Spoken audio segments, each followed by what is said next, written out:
बुलेटिनच्या सुरुवातीला एक महत्त्वाची बातमी। जनसुरक्षा विधेयक याच आठवड्यामध्ये विधानसभेत सादर होणार का? कारण मुख्यमंत्री फडणवीसांच्या उपस्थितीमध्ये आज 4 वाजता मंत्र्यांची बैठक होतीये। या बैठकीमध्ये जनसुरक्षा विधेयकावर चर्चा होणार आहे अशी माहिती मिळतेय। बैठकीमध्ये जनसुधारणा विधेयकावर चर्चा होणार आहे। संध्याकाळी 4 वाजता बैठक बोलावण्यात आली आहे। जनसुरक्षा विधेयकाला मविया नेत्यांचा विरोध आहे। जनसुरक्षा विधेयक याच आठवड्यामध्ये विधानसभेमध्ये सादर होणार का अशी चर्चा सुरू झाली आहे। कारण मुख्यमंत्री फडणवीसांच्या उपस्थितीमध्ये आज संध्याकाळी 4 वाजता बैठक होतीये। निवृत्ती बाबर आमचे प्रतिनिधी या संदर्भातली अधिक माहिती देतील। निवृत्ती।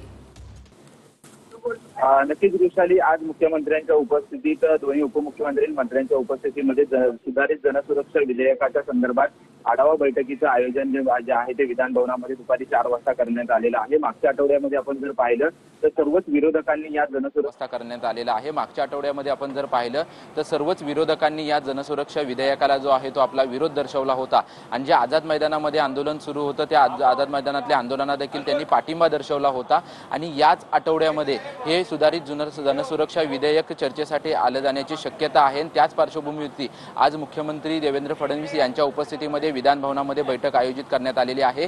ज्या पद्धतीने हे विधेयक जेव्हापासून चर्चा होती तेव्हापासून खरं तर सर्वच विरोधकांनी जे आहे ते यावरती टीका केली होती। त्यामध्ये प्रामुख्याने जर पाहायला गेलं तर स्वतः राष्ट्रवादी पक्षाचे शरद पवार असतील किंवा उद्धव ठाकरे असतील, सुप्रिया सुळे असतील, जयंत पाटील असतील, हर्षवर्धन सपकाळ असतील, हे प्रमुख नेते जे आहेत ते या जनसुरक्षेच्या विरोधात आपण असल्याचं वारंवार सांगत होते। आणि याच पार्श्वभूमीवरती आझाद मैदानावरती जे आहे ते आंदोलन देखील घेण्यात आलं होतं। या आंदोलनाला देखील या सर्वच विरोधकांनी जे आहे ते आपली उपस्थिती दर्शवली होती आणि कशा पद्धतीने जनसुरक्षा विधेयक आपल्या संविधानावरती कशा पद्धतीने घाला घालत आहे याविषयीचे सर्व विचार जे आहेत ते या सर्व विरोधकांनी मांडले होते। आणि त्यानंतर आज पावसाळी अधिवेशनाचा दुसरा आठवडा सुरू होतोय आणि दुसऱ्या आठवड्याच्या पहिल्याच दिवशी मुख्यमंत्री देवेंद्र फडणवीस यांच्या उपस्थितीमध्ये खरं तर आज बैठकीचं आयोजन करण्यात आलेलं आहे। त्याच्यामुळे आजच्या बैठकीमध्ये नक्की विरोधकांची काय भूमिका घेत आहेत विरोधक हे पाहणं महत्त्वाचं असेल। आज बैठक पार पडल्यानंतर 2 ते 3 दिवसामध्ये म्हणजेच याच आठवड्यामध्ये हेच सुधारित जनसुरक्षा विधेयक जे आहे ते विधेयक विधान भवनामध्ये विधानसभेमध्ये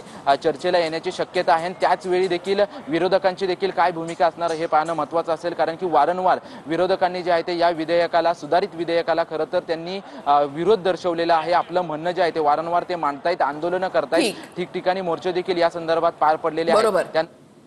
नक्कीच धन्यवाद निवृत्ती दिलेल्या सविस्तर माहितीसाठी।